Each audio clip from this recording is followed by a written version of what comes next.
33వ వచనాన్ని జ్ఞాని అయిన సొలొమోను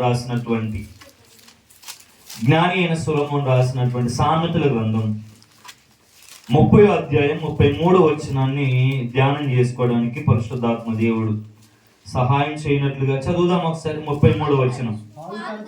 జ్ఞాని అయిన సొలొమోను 3 విషయాలను మన ముందు పెట్టాడు. ఒకటి ఏమన్నాడంటే, పాలు తరచుగా వెన్నె పుట్టును, ముక్కు పిండగా రక్తము వచ్చును, కోపము రేపగా కలహము పుట్టును అని 3 విషయాలని జ్ఞాని అయిన సొలొమోను ఇక్కడ రాస్తా ఉన్నాడు.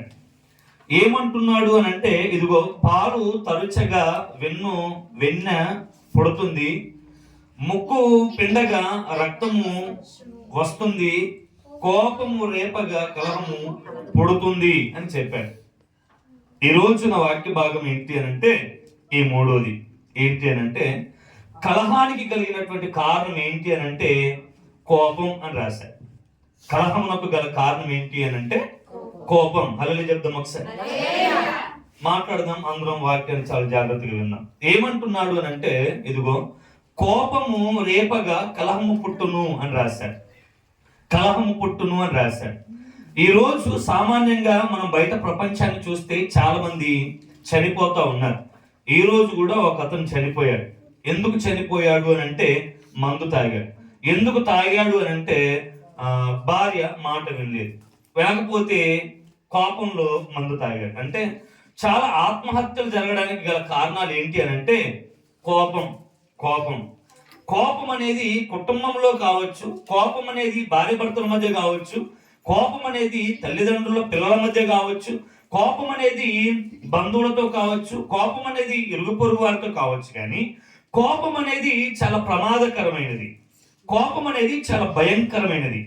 కోపం అనేది ఈ లోకంలో ఉన్న వాటి కంటే కూడా చాలా మరణకరమైనటువంటి పరిస్థితులను తీసుకుని వెళ్ళేది కోపం. ఈ కోపాన్ని గురించి జ్ఞాని అయిన సొలొమోను అంటాడు, ఇదిగో ఈ కోపం వలన కలహము కలుగుతుంది, పుడుతుంది అని రాశాడు. కలహం పుట్టడానికి, గొడవలు జరగడానికి గల కారణాలు ఏంటి అని అంటే కోపం అన్నాడు.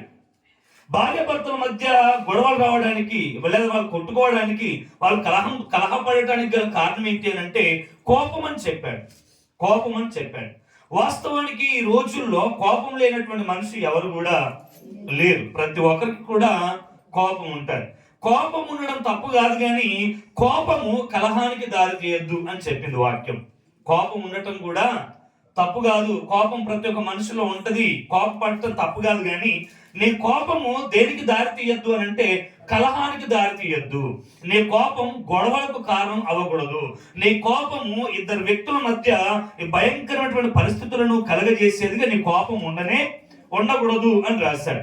ఈ రోజు మనం నేర్చుకోబోయేటువంటి వాక్య భాగం ఏంటి అంటే, క్రైస్తవులముగా దేవుణ్ణి అంగీకరించినటువంటి వారముగా, దేవుని చేత మరి విశేషముగా ఎన్నుకొనబడి పిలువబడినటువంటి వారముగా, దేవుడి వాక్యం ఎరిగినటువంటి వారముగా, దేవుడు దీర్ఘశాంతుడు, దయాళత్వము కలిగినటువంటి వ్యక్తి, ఆయన శాంతమూర్తి అయినటువంటి దేవుడు అని ఎరిగినటువంటి వారముగా, ఆయన గుణగణాలను తెలుసుకున్నటువంటి వారమైనటువంటి ఆయనను వెంబడిస్తూ అనుకరిస్తూ ఆయన అడుగుజాడలు నడుస్తున్నటువంటి సంఘంలో కావచ్చు, కుటుంబాల్లో కావచ్చు, లేకపోతే బయట ప్రపంచంలో కావచ్చు, మన జీవితాన్ని ఒకసారి మనం పరిశీలన చేసుకుంటే కోపం అనేది మన జీవితంలో ఎంతవరకు ఉంది, కోపపడుతున్నటువంటి ప్రతి క్షణంలో ఎందుకు కోపపడుతున్నాం, కోపం వల్ల వస్తున్నటువంటి లేకపోతే ప్రత్యామ్నాయ పరిస్థితులు ఏమైతే ఉన్నాయి, ఇవన్నీ మనం ఆలోచన చేసినట్లయితే అసలు మనం కోపం ఎంతవరకు కలిగి ఉండాలి, లేదా కోపాన్ని కలిగి ఉండడం మన జీవితంలో అవసరమా అంటే జ్ఞాని అయిన సొలొమోను ఒకే మాట చెప్పాడు, కోపం వల్ల ఖచ్చితంగా అక్కడ కలహం అనేది పుడుతుంది అని చెప్పాడు. చెప్దాం ఒకసారి, దేని వలన అట చెప్పాలి. కోపం వలన కలహం పుడుతుంది, గొడవలు అవుతా ఉంటాయి కుటుంబాల్లో. కోపం అనేది ఎంత మేరకు ఉండాలో అంత మేరకే ఉండాలి. కోపము అది దారి ఎక్కువైపోతే, కోపము స్థాయి ఎక్కువైపోతే అక్కడ వచ్చే అనార్థాలు ఏంటి అని అంటే కలహం, గొడవలు, నెమ్మది లేని జీవితం, శాంతి లేని జీవితం.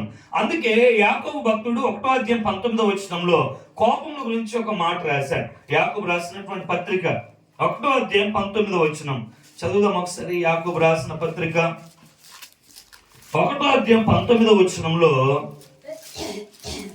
1:19 నా ప్రియ సహోదరులారా, మీరి సంగతి ఎరుగుదురు గనుక ప్రతి మనుష్యుడు వినుటకు వేగిరపడువాడును, మాటలాడుటకు నిదానించువాడును, కోపించుటకు నిదానించువాడునై ఉండవలను అని రాశాడు. ఏమని చెప్తా ఉన్నాడు? సంఘానికి చెప్తా ఉన్నాడు, సహోదరులకు చెప్తా ఉన్నాడు, ఈ రోజు మనతో చెప్తా ఉన్నాడు. ఏమని చెప్తా ఉన్నాడు? ఇదిగో నా ప్రియ సహోదరులారా, మీరు ఈ సంగతి ఎరుగుదురు గనుక, ఇదిగో ప్రతి మనుషులలో 3 గుణాలు ఉండాలి అని చెప్పాడు. ప్రతి మనుషుడు ఏం చేయాలి అంటే ముందు వినుటకు ఎగిరపడాలి, మాట్లాడడానికి నిదానించాలి, కోపించడానికి నిదానించాలి. ఎలా ఉండాలట? హలో, ఎలా ఉండాలట? మనము చెప్తాం, అందరం చెప్తాం ఎలా ఉండాలి? ఇదిగో వినడానికి వేగిరపడాలి, ఏం చేయాలట? మాట్లాడడానికి నిదానించువాడై ఉండాలి, ఇదిగో కోపించుటకు కూడా నిదానించువాడై ఉండాలి అని అన్నాడు. అంటే దాని అర్థం ఏంటి అని అంటే, నువ్వు ఒకవేళ ఒక వ్యక్తి మీద కోపం చూపెడుతున్నావు అని అంటే దాని విషయంలో కూడా నీకు నిదానం అనేది ఉండాలి, నెమ్మది అనేది ఉండాలి. కోపించుటలో కూడా నిదానించువాడై ఉండాలి అని చెప్పింది వాక్యం. కోపించుటలో కూడా నిదానించేటువంటి హృదయం కలిగిన వారుగా ఉండాలి అని చెప్పింది వాక్యం. మనం ఏం చేస్తాం తెలుసా? కోపం వచ్చినప్పుడు నిదానించి మాట్లాడతామా? కోపంలో నిదానంగా ఉండగలుగుతామా? కోపంలో నిదానంగా ఇతరుల వ్యక్తులతో మనం బిహేవ్ చేయగలుగుతామా? చేయలేము. కానీ వాక్యం ఏం చెప్తుంది అని అంటే, నీలో ఒక వ్యక్తి మీద ఏదైనా కోపం వచ్చినప్పుడు, ఒకవేళ ఆ వ్యక్తి తప్పు చేసి ఉండొచ్చు, ఆ వ్యక్తిలో ఏదైనా పొరపాటు ఉండొచ్చు, ఒక వ్యక్తిలో ఏదైనటువంటి నీకు నచ్చంది ఉన్నప్పుడు, ఇది ఒక వ్యక్తి మీద కోపం చూపించేటప్పుడు కూడా ఆ కోపం ఎలా ఉండాలి అని అంటే వాక్యం చెప్తుంది, నిదానించి చూపించాలి అని చెప్తా ఉంది. హల్లెలూయా, హల్లెలూయా. ఎలా చూపించాలి కోపం? చెప్పాలి, ఎలా చూపించాలి? నిదానించాలి. దేని విషయంలో? కోపము విషయంలో. మనకున్నటువంటి కోపము విషయంలో మనము నిదానించు వారమై ఉండాలి, నెమ్మది కలిగిన వారమై ఉండాలి. అంతేగాని నాకే కోపం ఉంది కదా, ఇదిగో నాకున్నంత కోపం ఇంకా ఎవరికి లేదు కదా అని చెప్పేసి మనం కోపపడ్డాం అనుకో, దానివల్ల ఏ పుట్టుదని వాక్యం చెప్పిందంటే కలహము రేగుద్ది ఎక్కడ అని చెప్పింది. కలహం కలుగుతుంది. నీ భర్త విషయంలో, లేదా నీ భార్య విషయంలో, నీ పిల్లల విషయంలో, నీ బంధువుల విషయంలో, నీ కొడుకుల విషయంలో, నీ కోడల విషయంలో, లేదా సంఘ విషయంలో, లేకపోతే బయటి విషయాల్లో నువ్వు కోపపడే ముందు ఎలా ఉండాలని వాక్యం చెప్తుంది అంటే నిదానించు వాడవై ఉండాలి. ఎలా ఉండాలంటే మనం ఒకసారి చెప్దాం అందరం, ఎలా ఉండాలి? మనం నిదానించు వాడై ఉండాలి. ఏ విషయంలో? కోపపడే విషయంలో మనం నిదానించు వారమై ఉండాలి, నెమ్మది కలిగిన వారమై ఉండాలి. అంతేగాని నేను కోపడుతున్నానని ఇష్టం వచ్చినట్టుగా మనం ఏమాత్రం కూడా కోపాన్ని చూపించకూడదు. ఎందుకు అలా చూపించద్దు అన్నాడంటే ముందే చెప్పాడు కదా, ఇదిగో పగ కలహాన్ని, కోపం కలహమును రేపుతుంది అని చెప్పాడు. అంటే కలహం లేకుండా ఉండాలంటే నీ కుటుంబంలో ఇద్దరు వ్యక్తుల మధ్య కలహం రాకుండా ఉండాలి అంటే ముందే నువ్వు కోపపడుతున్న సమయంలోనే ఒక్కసారి ఒక నిమిషం నువ్వు నిదానించగలిగితే అక్కడ ఏ కలహం కూడా ఉండదు, ఏ గొడవలు కూడా అక్కడ ఉండవు. చాలా మంది డివోర్స్ తీసుకోవడానికి, చాలా మంది కుటుంబాలలో తొందరపాటు నిర్ణయాలు కలగడానికి, చాలా మంది మందు తాగడానికి గల కారణాలు ఏంటంటే కోపించుట విషయంలో నిదానించు వారిగా ఉండనటువంటి పరిస్థితులు. అందుకే కొలస్సీలకు రాసిన పత్రికలో అపోస్తలుడైన పౌలు గారు రాస్తారు, 3వ అధ్యాయం 8వ వచనం చదివితే, కొలస్సీలకు రాసినటువంటి పత్రిక 3వ అధ్యాయం 8వ వచనం, ఇప్పుడైతే మీరు కోపము, ఆగ్రహము, దుష్టత్వము, దూషణ, మీ నోట బూతులు అను వీటినన్నిటినీ విసర్జించడి అని అన్నాడు. ముందేం చెప్పాడు అని అంటే కోపము విషయంలో నిదానంగా ఉండండి అని అన్నాడు కదా. ముందేం చెప్పాడు? చెప్పాలి, హల్లెలూయా. ఏం చెప్పాడు ముందు? కోపించుట విషయములో నిదానించువాడునై ఉండవలెను అని అన్నాడు. కానీ కొలస్సీలకు రాసిన పత్రికలో ఏమన్నాడు అని అంటే, ఇదిగో ఈ కోపమును అక్కడ చెప్పాడు కొన్ని గుణాలు. ఏమన్నాడు?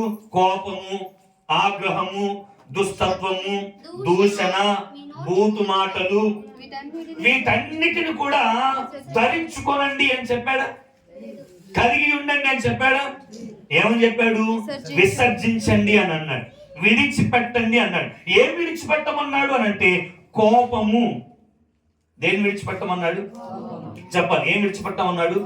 కోపమును విడిచిపెట్టమన్నాడు. కోపాన్ని విసర్జించు అన్నాడు.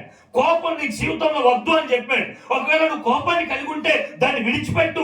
దాని వల్ల కలహం కలుగుద్ది, దాని వలన ఇది గొడవలు జరుగుతాయి, కానీ దాని వలన ఏ మేలు ఉండదు. కాబట్టి కోపాన్ని విడిచిపెట్టు అని చెప్పాడు. కోపాన్ని విసర్జించు అని చెప్పాడు. ఎంతమంది విసర్జించగలుగుతాం? ఎంతమంది విడిచిపెట్టగలుగుతాం కదా? ముందేం చెప్పాడు? కోపం విషయంలో నిదానంగా ఉండండి అని చెప్పాడు. అసలు నిదానంగా ఉండడం కాదు, పౌలు గారు చెప్తారు అసలు ఆ కోపాన్ని నీవు విడిచిపెట్టు అన్నాడు. కోపాన్ని చెప్పాలి. ఏం చేయాలి? కోపాన్ని విసర్జించాలి, విడిచిపెట్టాలి. మనం ఉదయకాల సమయంలో మలమూత్రాలు విసర్జిస్తాం, మళ్ళీ తీసుకుంటామా? అలా తీసుకుంటామా? వాంతు చేస్తాం, విసర్జిస్తాం, మళ్ళీ తీసుకుంటామా? మనల్ని కూడా ఏమన్నాడు? కోపమును విసర్జించు. అసలు కోపం ఎక్కడ ఉంటది? చెప్పాలి. ఎక్కడ ఉంటుంది కోపం? మనలోనే ఉంటుంది ఆ కోపం. ఇప్పుడు మనలో ఉన్న కోపాన్ని ఏం చేయమన్నాడు అని అంటే ఇదిగో నువ్వు విసర్జించు అని అన్నాడు, విడిచిపెట్టు అని అన్నాడు. మనం ఏం చేయాలి?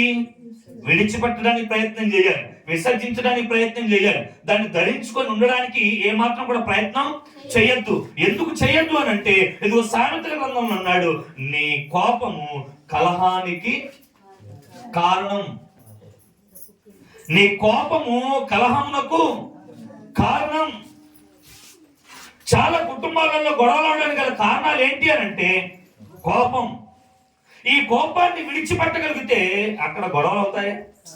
ఈ కోపం విషయంలో కోపపడే ముందే నిదానించగలిగితే గొడవలు అవుతాయా? అవుతాయా? భార్య భర్తల మధ్యలో అవుతాయా? అత్తమామల మధ్య అవుతాయా? అవుతా ఉండేది గల కారణం ఏంటి? కారణం ఏంటి? కోపమును ధరించుకొని ఉన్నాం కాబట్టి అవుతా ఉన్నాయి. కానీ ఇదిగో నువ్వు నిదానించడమే కాదు, పూర్తిగా నీ కోపాన్ని నీవు విడిచిపెట్టు, విసర్జించు. ఈరోజు ఎంతో వయసు ఉండదు చనిపోయాడు. కారణం ఏంటి అంటే పూర్తిగా ఉదయకాలం అడిగితే ఒకటి తెలిసింది ఏంటంటే కోపం. ఏమైపోయింది? కోపం ఏమైపోయింది? కోపం ఏమైపోయింది? ప్రాణానికే ముప్పు అయిపోయింది.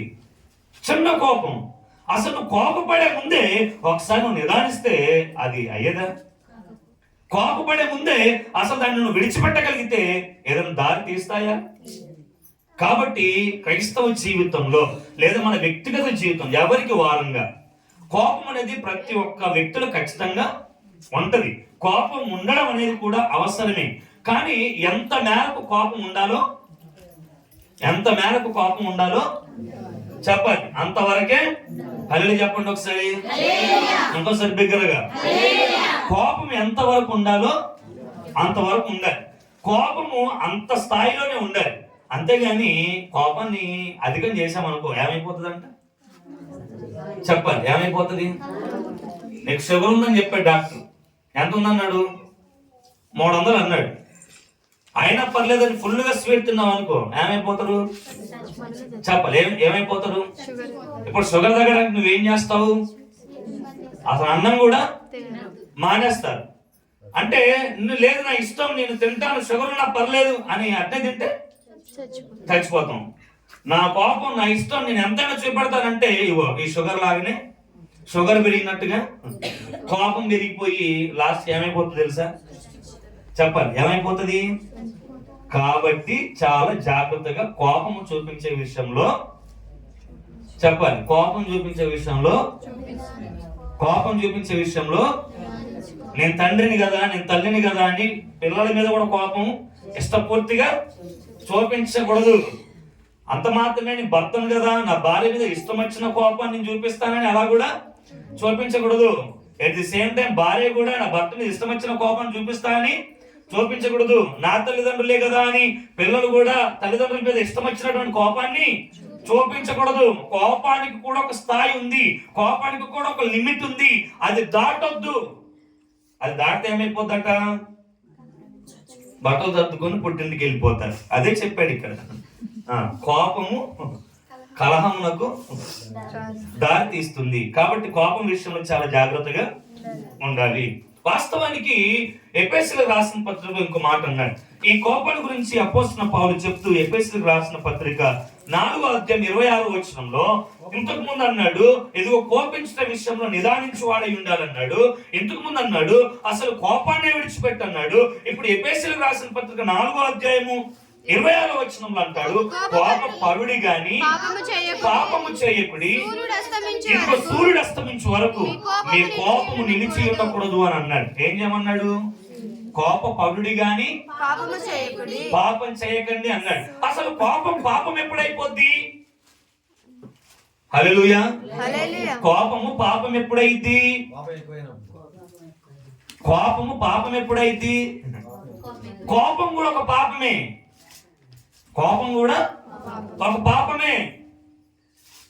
కోపంతో ఉండడం కూడా ఒక పాపమే. పాపం ఎప్పుడైతే అంటే అక్కడ రాస్తాడు, నీ కోపము సూర్యుడు అస్తమించు వరకు నిలిచి ఉండొద్దు. ఎప్పటి వరకు చెప్పాలి? ఎప్పటి వరకు? సూర్యుడు అస్తమించే వరకు. ఆ చెల్లుంది, శ్రావంతో గొడవైంది ఉదయం. ఇప్పుడు సూర్యుడు అస్తమించే వరకు కూడా అట్లానే పెట్టేసుకొని నైట్ అంతా కూడా చూపించి ఇంకో 2-3 రోజులు చూస్తే అప్పుడది పాపం అయింది. అంటే కోపం ఎప్పటి వరకు ఉండాలి? ఉదయకాలం నీ కోపం వచ్చిందా, ఇదిగో సాయంకాలం వరకు ఏమైపోవాలి తెలుసా? కోపము ఏమైపోవాలట? కోపము ఉండదు. ఏమైపోవాలి? సూర్యుడు అస్తమించినట్టుగానే నీ కోపం కూడా అయిపోవాలి. ఓకేనా?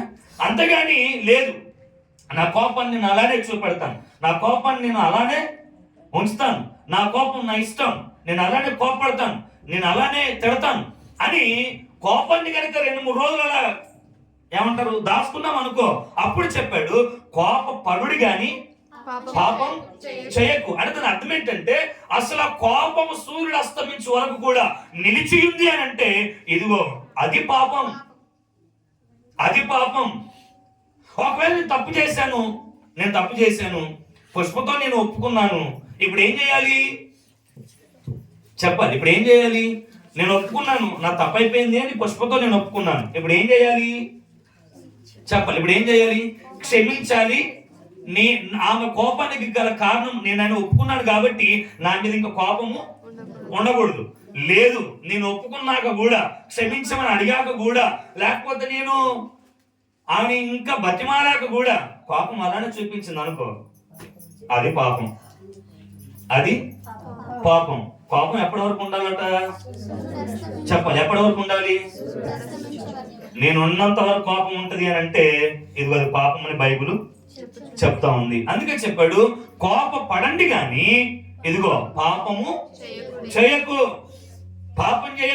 అంటే పాపమునకు దారి తీసేది ఏదంటే కోపమే. కలహానికి దారి తీసేది ఏంటి అని అంటే కోపమే. ఈ ఒక్క చిన్న కోపం మన హృదయంలో ప్రారంభమై కలహానికి దారి తీస్తుంది, పాపమునకు కూడా దారి తీస్తుంది. కాబట్టి ఈ వాక్యం చెప్తుంది కోపము విషయంలో మీరు చాలా జాగ్రత్తగా ఉండండి, విడిచిపెట్టండి, నిదానించండి. అంతేగాని కోపం విషయంలో ఏమాత్రం కూడా తొందర పడొద్దు అని చెప్తా ఉంది.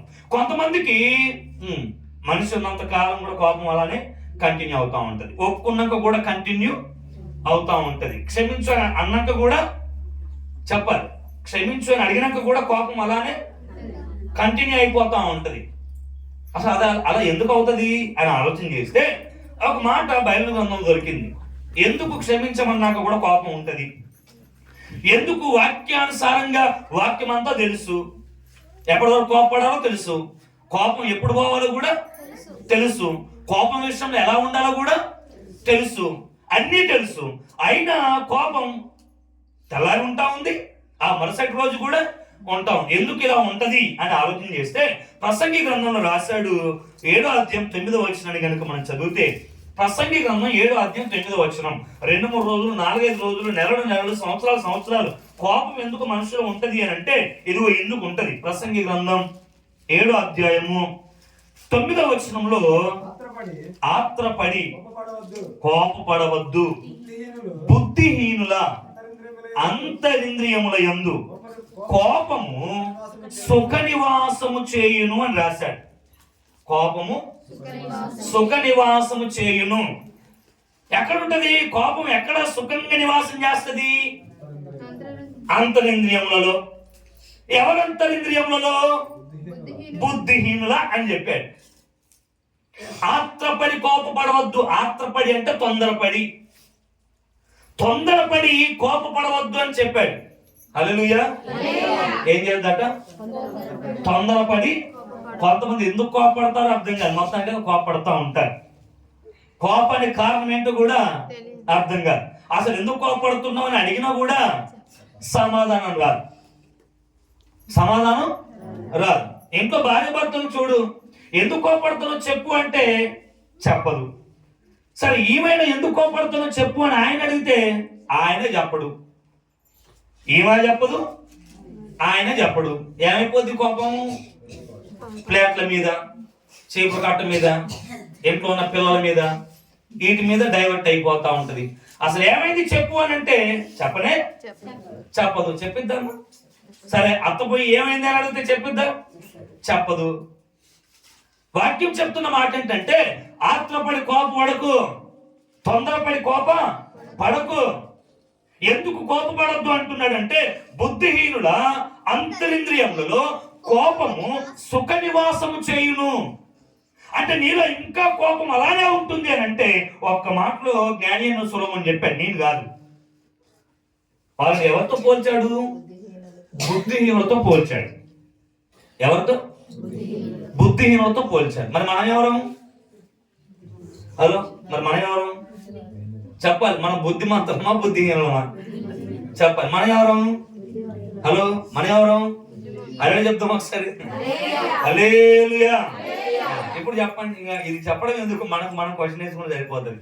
మరి మనం ఎవరు? ఒకసారి మనం ఆలోచన చేద్దాం.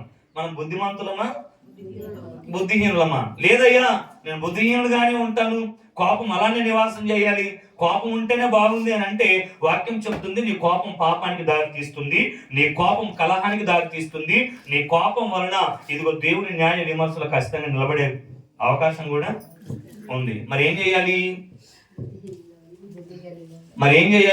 అని అంటే కోపాన్ని విడిచి పెట్టు అని అన్నాడు. కానీ మనం ఏం చేస్తాము? కోపాన్ని విడిచిపెట్టడం నా వల్ల కాదు, అదే కోపాన్ని అలానే 4-5 రోజులైనా ఉంచేసుకుంటాను, దాచేసుకుంటాను అని అంటాం మనం. కానీ కోపం విషయంలో మనం చాలా జాగ్రత్తగా ఉండాలి. అందుకే కీర్తనకారుడికి ఒక మాట రాస్తాడు. 37వ కీర్తన 8వ చరణంలో ఒక మాట అన్నాడు. కోపం గురించి ఈ మాట చదువుకొని 3 మాటలు చెప్పి నేను ముగించేస్తాను. చదువును త్వరగా.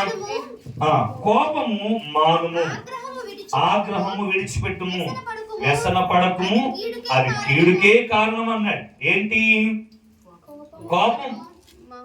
కోపము మానుము, కోపం మాను అని అన్నాడు. ఆగ్రహం విడిచిపెట్టు అన్నాడు. వ్యసన పడకు, అది కీడుకు కారణం అని అన్నాడు. కీడుకు కారణం. కోపాన్ని గురించి మీరు ఆలోచన చేశారు లేదా? ఇప్పుడు 3 మాటలు చెప్పాడు. సొలొమోను ఏమన్నాడు అని అంటే కోపం వలన ఇదిగో ఏమవుతుందట? ముందు చెప్పాడుగా, కోపం వలన కలహం కలుగుతుంది అన్నాడు. కోపము పాపములకు దారి తీస్తుంది అన్నాడు. ఇప్పుడు చెప్పాడు కోపము కీడుకు కారణం అన్నాడు. కోపము కీడుకు కారణం అంటే కోపం మనలో ఉంటే అది ఎక్కడ దారి తీస్తుంది అని అంటే కీడులోనికి నెట్టేస్తుంది. ఏంటి? నీ కీడెలా సంభవిస్తుంది? నీకు కీడెలా తగులుతుంది? అబ్బా అదా సాతాను వచ్చింది, మాంత్రికుడు వచ్చాడు, దయ్యం వచ్చేసింది, అందుకే కీడొస్తుంది మాకు. నిమ్మకాయలు విసిరాడు కాబట్టి కీడొస్తుంది మాకు. తర్వాత ఇంకేం చెప్తాం మనం? రాత్రి మాంత్రుడు కల్లో కనబడ్డాడు కాబట్టి చెప్పాలి కీడొస్తుంది మాకు కదా, అంతేనా? అటు రోడ్డు నుంచి నడిచిపోతా ఉంటే అక్కడ నీళ్లు పోసాడు దాటా కాబట్టి కీడు వచ్చింది మాకు. అంతేనమ్మా మనం చెప్పుకునేటి కీడు ఎందుకు వస్తుందట? ఈ మన ఆలోచనలు. కానీ వాక్యం చెప్తుంది ఏంటంటే అసలు నీకున్నటువంటి కోపమే నీ కీడునకు కారణం అన్నాడు. నువ్వు కలిగి ఉన్న కోపమే ఇదిగో నేను కీడులోన పడేస్తుంది అని చెప్పాడు. నీకున్నటువంటి కోపమే ఇదిగో నీకు పాపానికి కారణమైందని చెప్పాడు. నీకున్న కోపమే ఇదిగో జగడానికి దారితీస్తుందని చెప్పాడు. అందుకే చెప్తున్నాడు ఇదిగో అటువంటి కోపం విషయంలో నిదానంగా ఉండు, అటువంటి కోపాన్ని నువ్వు విడిచిపెట్టు అని చెప్పాడు. మనం ఏం చేస్తాం? అది కీడైనా పర్లేదు, అది ఆగ్రహమైన పర్లేదు, అది ఇంకా కలహమైన పర్లేదు, అది ఇంకా పాపమైన కూడా పర్లేదు ప్రభువా, ఇదిగో కోపం అలానే ఉండిపోద్ది, ఇంకా దీని విషయంలో రాజీ పడాల్సిన అవసరమే లేదు. హల్లెలూయా చెప్దాం ఒకసారి. హల్లెలూయా, హల్లెలూయా. ఒకసారి ఆలోచిద్దాం, ఎంతమంది మనం పాపంగా ఉంటా ఉన్నాం ఈరోజు? ఎంతమంది కోపాన్ని ధరించుకొని ఉన్నాం? కోపము వలనాట ఇదిగో కీడుకు దారి తీస్తుంది. కోపం కీడుకు కారణం అన్నాడు. ఏంటి ఆ కీడు? 3 చెప్తాను. అసలు మనకు ఉన్నటువంటి కోపం అసలు ఒక మాట చెప్పాలి అని అంటే దానివల్ల రూపాయి ప్రయోజనం కూడా లేదు, ₹10 ప్రయోజనం కూడా లేదు, పైసా ప్రయోజనం కూడా లేదు. ఏమైనా ప్రయోజనం ఉందా నీకున్న కోపం వలన? అసలు ఏ ప్రయోజనం కూడా లేదు. ప్రయోజనం లేని కోపాన్ని నువ్వు కలిగి ఉండి ఇదిగో పాపానికి దారి తీస్తా ఉంది. ఆ కోపాన్ని మనసులో పెట్టుకొని జగడాలు గుట్టించేస్తా ఉన్నావు. కోపాన్ని మనసులో పెట్టుకొని కలహాలే రేగుతా ఉన్నాయి. అదే కోపాన్ని మనసులో పెట్టుకొని కీడుకే కారణం. అటువంటి కోపము ఇదిగో క్రైస్తవుల్లో ప్రాముఖ్యంగా ఉన్నాయి. ఉండద్దు, లోకంలో ఆయనతో కూడా ఉండద్దు. కోపం ఎప్పటి వరకు ఉండాలి? సూర్యుడు అస్తమించే వరకు ఉండాలి. ఆ తర్వాత ఏం చేయాలి? కోపాన్ని విడిచిపెట్టాలి. విడిచిపెట్టకపోతే అప్పుడు అది పాపం, అప్పుడది పాపం. హల్లెలూయా చెప్దాం ఒకసారి.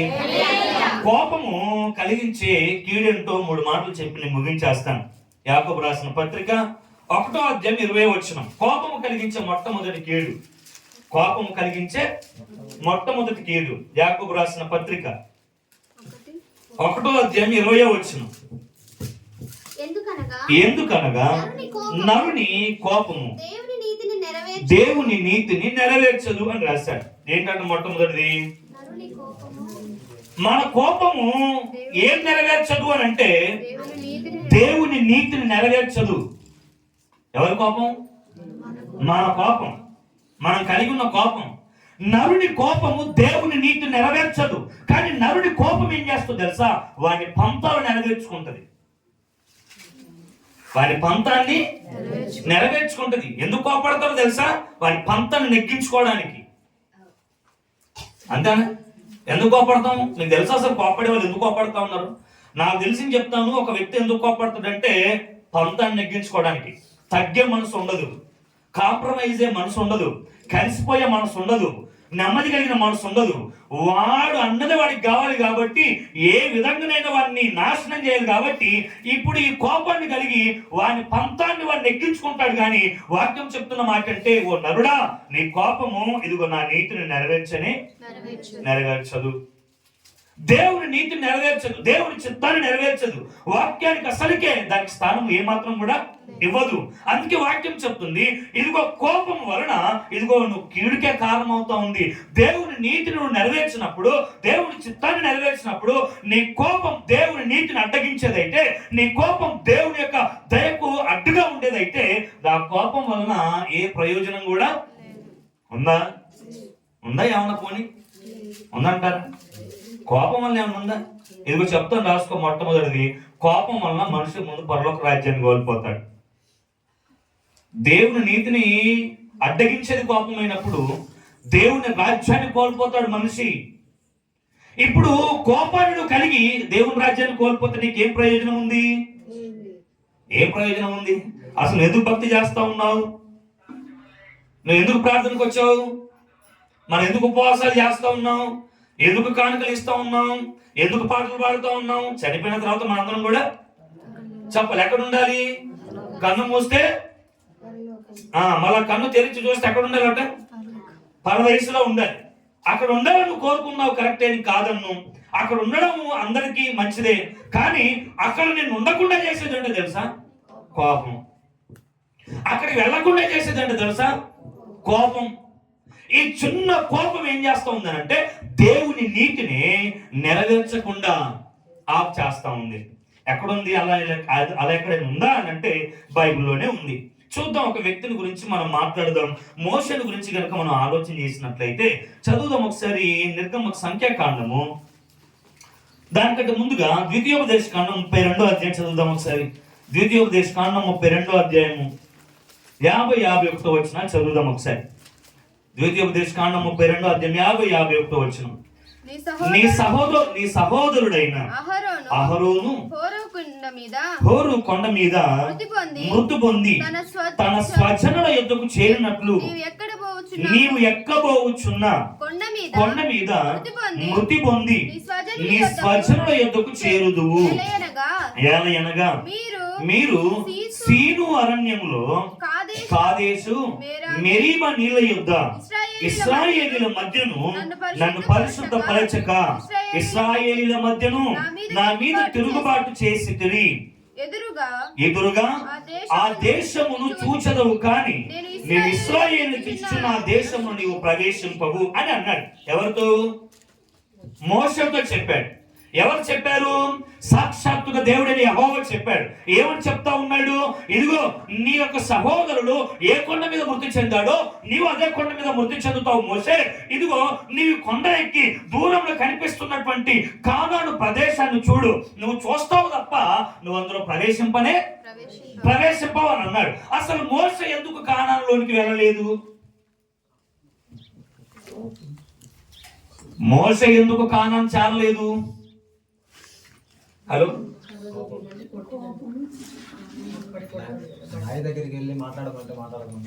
చదువుదాం ఒకసారి, ఓకేనా? సంఖ్యాకాండం 20వ అధ్యాయం 10వ వచనం చదువుదాం ఒకసారి. సంఖ్యాకాండం 20వ అధ్యాయం 10వ వచనం. త్వరగా. తరువాత మోషే అహరోనులు ఆ బండ ఎదుట సమాజమును పోగు చేసినప్పుడు అతడు వారితో, ద్రోహులారా వినుడి, మేము ఈ బండలో నుండి మీ కొరకు నీళ్లు రప్పింపవలెననా నేను. ఏమన్నాడు మోషే? ఇశ్రాయేలు ప్రజలతో ఏమన్నాడు? ఇశ్రాయేలు ప్రజలు ఏమన్నాడు? ద్రోహులారా అన్నాడు. ఏమన్నాడు? ద్రోహులారా అన్నాడు. ద్రోహులారా అని మనం ఎప్పుడు అంటాం? కోపం వచ్చినప్పుడు. ఎప్పుడు అంటాం? కోపం వచ్చినప్పుడు. ఇప్పుడు వీళ్ళు విసిగించుడికి మోషేకి ఏమొచ్చిందో తెలుసా? కోపం వచ్చేసింది. ఆల్రెడీ ఆయన ముందే చెప్పాడుగా, నీకు నీళ్లు కావాలి అంటే బండ దగ్గరికి వెళ్ళి చెప్పాడుగా. ఇంక కోపడాల్సిన అవసరం ఏంటి? వెళ్ళి మాట్లాడితే అయిపోద్దిగా. సరే, ఆయన ఏం చెప్పాడో చేస్తే అయిపోద్దిగా. ఒక మాట అన్నాడు, తన పెదవులతో కాని మాట పలికాడు. ఏంటి అని అంటే, ఇదిగో విమోచించుకున్నటువంటి తన జనాంగం, రక్షించుకున్నటువంటి తన ప్రజలను పాలు తేనెలు ప్రవహించే దేశానికి నడిపించుకోవాలని దేవుడు ఉద్దేశించినటువంటి తన ప్రజలను ఒక మాట అన్నాడు. ఒకటే ఒక మాట కోపంలో అన్నాడు. ఏంటా మాటో తెలుసా? ద్రోహులారా అన్నాడు. ఏమన్నాడు? ద్రోహులారా అన్నాడు. ఈ ఒక్క మాటకు ఏమైపోయిందో తెలుసా? ఏమైపోయింది? కానాను వెళ్ళలేకపోయాడు, అడుగు పెట్టలేకపోయాడు. దూరం నుంచి చూచాడు తప్ప కానానులో. అర్థమైందా?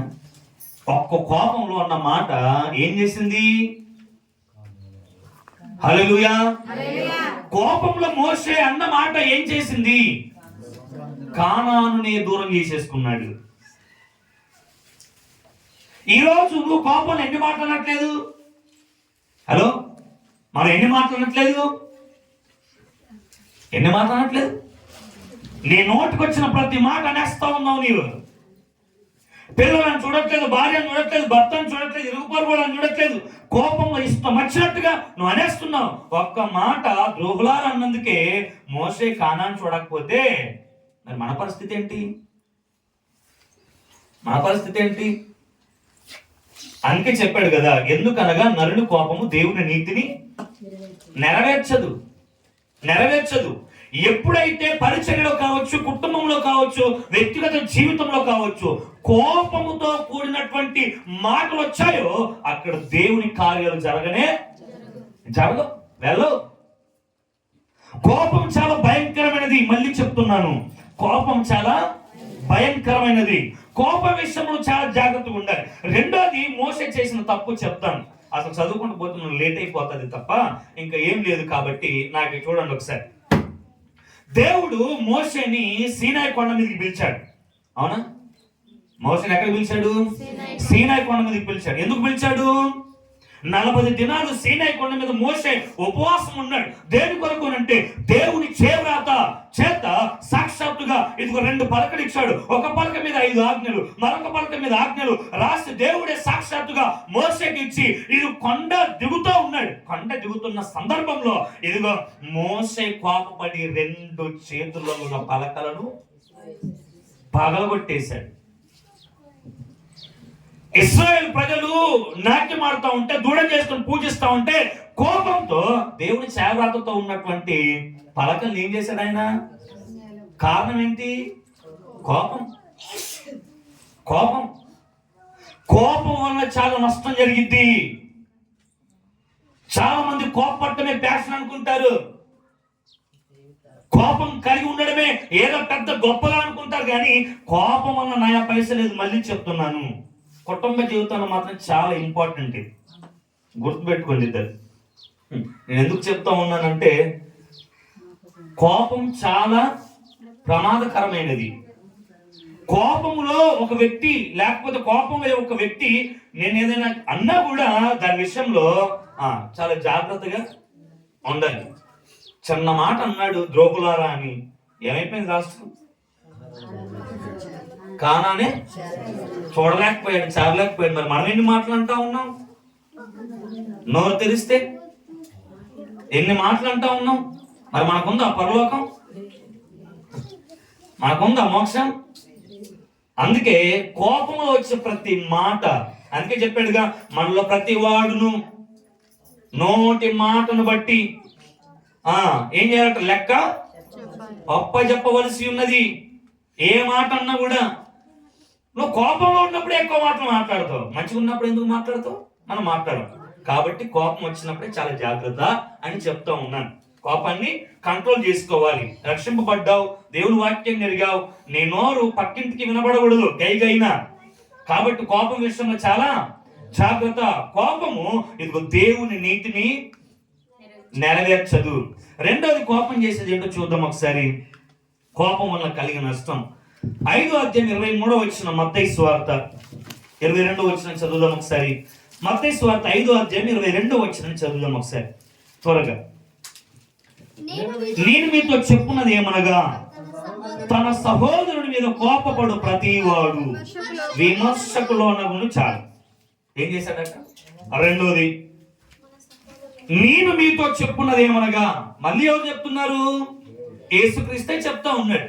నేను మీతో చెప్పున్నది ఏమనగా, హల్లెలూయా, నేను మీతో చెప్పున్నది ఏమనగా, తన సహోదరుని మీద కోపపడు ప్రతివాడు ఎక్కడికి వెళ్తాడట?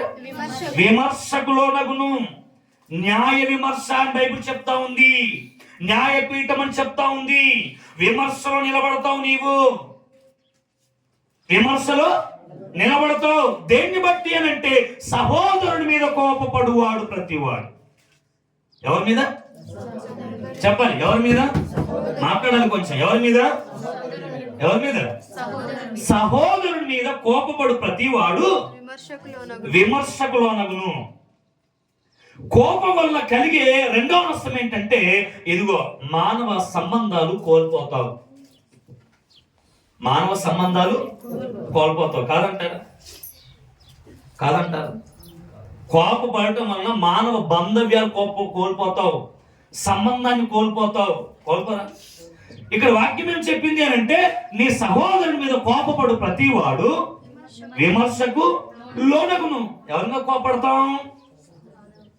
నువ్వు కోపం వల్ల ఏం కోల్పోతున్నావు అని అంటే ఇదిగో నువ్వు సహోదరుని మీద కోపడటం వల్ల ఒకటి విమర్శడానికి వస్తావు, రెండోది అతనితో నీకున్నటువంటి మంచి సంబంధాన్ని కూడా కోల్పోతావు. అవునా కదా? కోల్పోతామా కోల్పోమా? ఇంతకుముందు మేము మంచిగా ఉండేవాళ్ళమండి, కానీ ఇప్పుడు మేము విడిపోయాం. కారణం ఏంటి అని అంటే కోపం. ఇంతకుముందు మా అత్త మాతో మంచిగా ఉండేది, కానీ ఇప్పుడు విడిపోయాం. కారణం ఏంటి? కారణం ఏంటి? కోపం. ఇంతకుముందు మా అమ్మతో మంచిగానే మాట్లాడేదాన్ని, కానీ ఇప్పుడు మాట్లాడట్లేదు. కారణం ఏంటి? కోపం. ఎంతకుముందు మా ఆయనతో మంచిగానే మాట్లాడేదాన్ని, కానీ ఇప్పుడు మాట్లాడట్లేదు. కారణం ఏంటి? హలో, కారణం ఏంటి? కోపం. కోపం ఏం చేసింది? కోపం ఏం చేసింది? బంధాలను విడదీసింది. అదే చెప్తా ఉంది. ఇదిగో కోపం వలన నీకున్నటువంటి మానవ బంధాలు కూడా కోల్పోతావు. మంచిగా ఉన్నటువంటి బంధాన్ని కూడా కోల్పోయేటట్టు చేసేది ఏంటంటే కోపం. ఇప్పుడు చెప్పు, దానివల్ల ఏమైనా ప్రయోజనం ఉందా? అందుకే చెప్తా ఉన్నాడు, సహోదరుని మీద కోపపడు ప్రతి వాడు కూడా విమర్శలోనికి వస్తాడు. రెండోది, వానితో ఉన్నటువంటి బంధాన్ని కూడా కోల్పోతాడు. చూద్దాం ఒకసారి. కయీను హేబేలు ఇద్దరు ఎవరెవరు చెప్పాలి బిగ్గరగా. కయీను హేబేలు ఎవరు? అన్నదమ్ములు. కయీను ఎవరి మీద కోపం చూపెట్టాడు? తమ్ముడైనటువంటి హేబేలు మీద కోపం చూపించి ఏం చేశాడు? చెప్పాలి. కోపం చూపెట్టి ఏం చేశాడు? చంపేశాడు. ఇప్పుడు తమ్ముడితో ఉన్న బంధం ఏమైపోయింది? ఇప్పుడు కయీను హేబేలు చంపడానికి గల కారణం ఏంటి? కోపం. సొంత తమ్ముడని కూడా కయీను ఆలోచించలేదండి. ఒక్క తల్లి కడుపున పుట్టారు వాళ్ళిద్దరు. సొంత తమ్ముడని ఆలోచన లేకుండా చేసింది కోపం. ఈరోజు ఎంతమంది అన్న తమ్ముడు చంపలేడు, ఆ తమ్ముడు అన్నను చంపుతా ఉన్నాడు. మరి దారుణం ఏంటంటే కడుపున పుట్టిన బిడ్డలు కూడా తల్లిదండ్రులని ఆస్తి కోసం చంపేస్తా ఉన్నారు. ఎందుకు అనంటే కోపం. కోపం. చూడు, ఈ కోపము బంధాలను కూడా తెంచేస్తుంది. కాదనుకుంటా ఉంది. కయీను చేసింది అదే. చిన్న కోపం వలన తమ్మున్నే చంపేసుకున్నాడు. తమ్మున్నే చంపేసుకున్నాడు. కాదంటారా? కాదా? అవునా కాదా? కోపం వల్ల ఏం చేసుకున్నాడు? తమ్మున్నే చంపేసుకున్నాడు. మీకు ఒక చిన్న ఎగ్జాంపుల్ చెప్తాను వాక్యంలో నుంచే. ఒక తండ్రికి ఇద్దరు కుమారులు ఉన్నాడు. పెద్ద కుమారుడు, చిన్న కుమారుడు. చిన్న కుమారుడు తన తండ్రి ఇంట నుండి ఆస్తి పనిచేసుకొని దూరదేశం వెళ్ళిపోయాడు. కరువు చేసింది, ఇబ్బందులు పడ్డాడు. తిరిగి మరలా తండ్రి ఇంటికి వచ్చాడు. తండ్రి ఇంటికి వచ్చిన తర్వాత తండ్రి వస్త్రాలు తెమ్మన్నాడు, పాదాలకు చెప్పులు తీసుకొని రమ్మన్నాడు, రింగు తొడిగించాడు.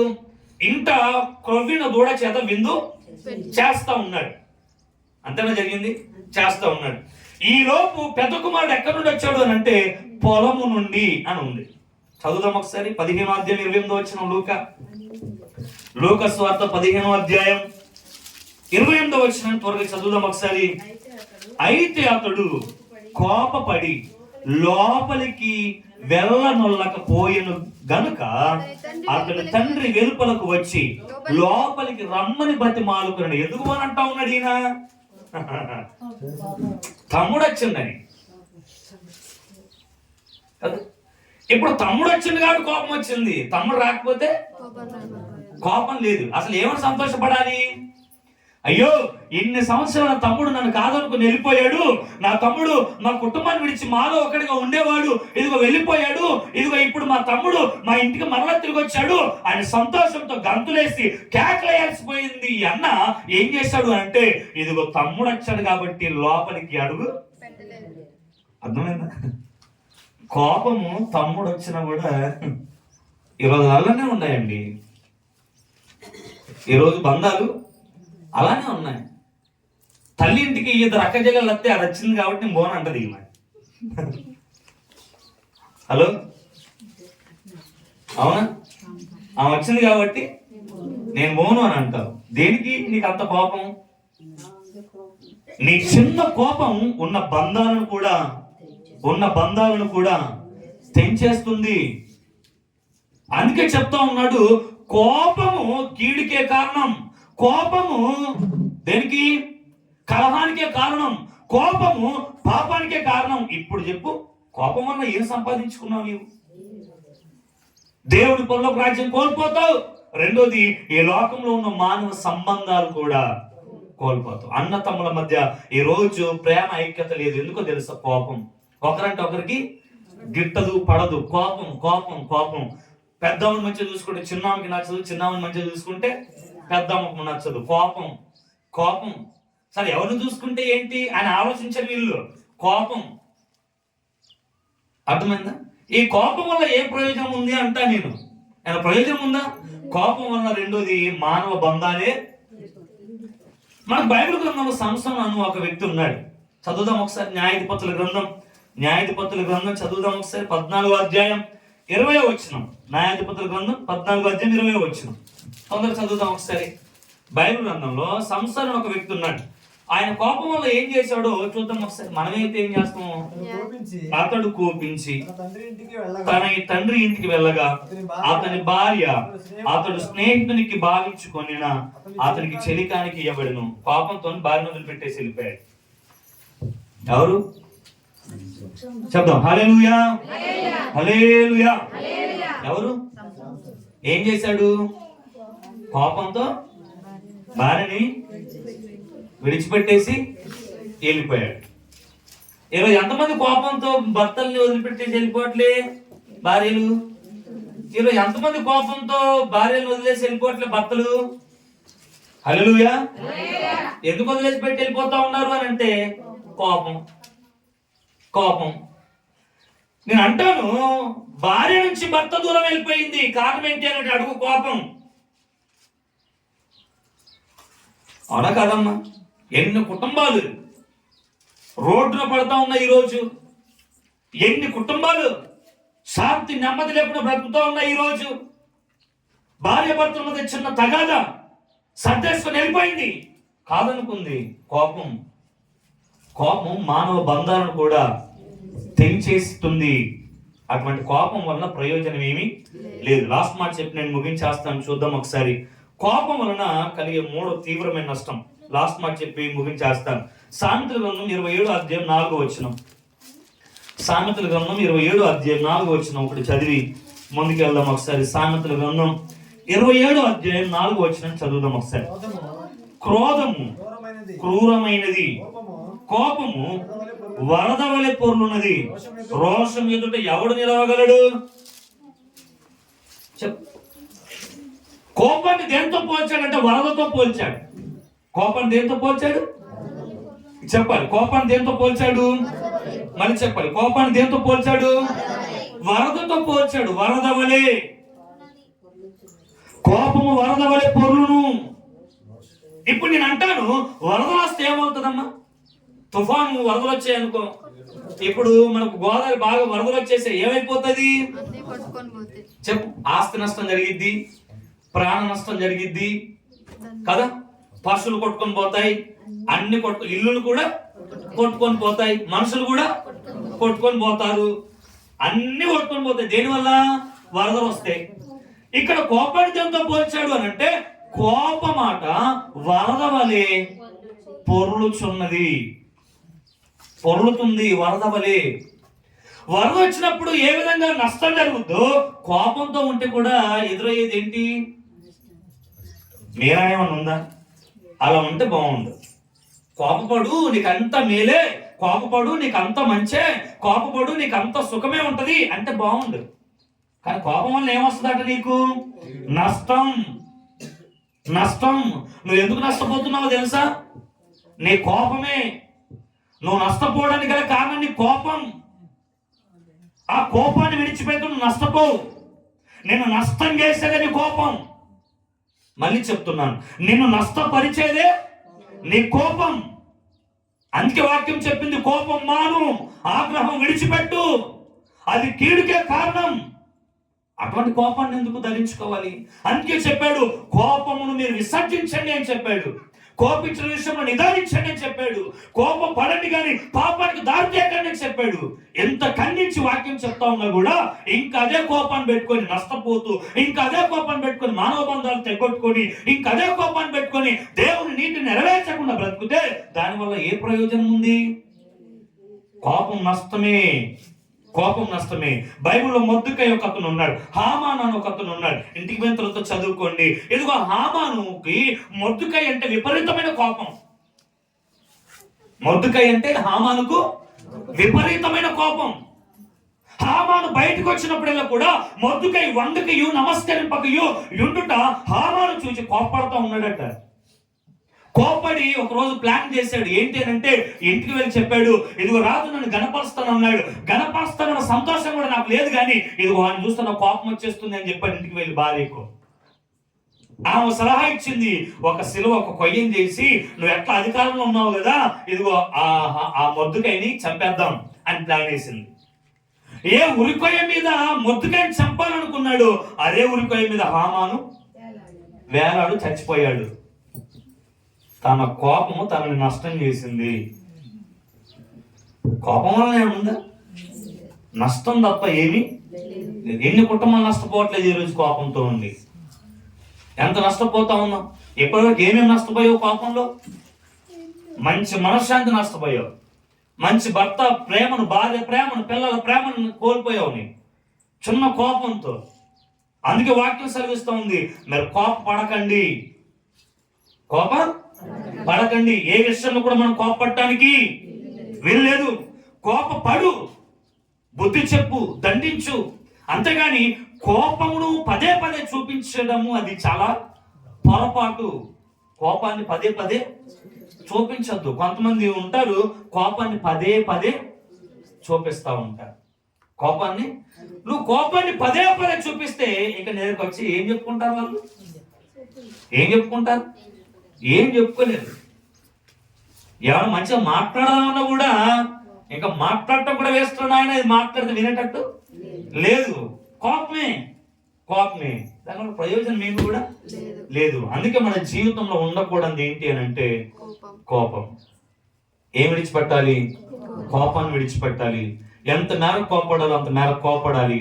ఆ తర్వాత మన కోపాన్ని విడిచిపెట్టాలి. విడిచిపెడితే మనం కానీ, మన కుటుంబం కానీ, మన వ్యక్తిగత జీవితం కానీ చాలా చాలా సంతోషంగా ఉంటుంది. కోపం వల్ల మనం పొందుకునే మేలు ఏమి కూడా లేవు. అటు కృప దేవుడు మనకు సమృద్ధిగా దయచేయును గాక.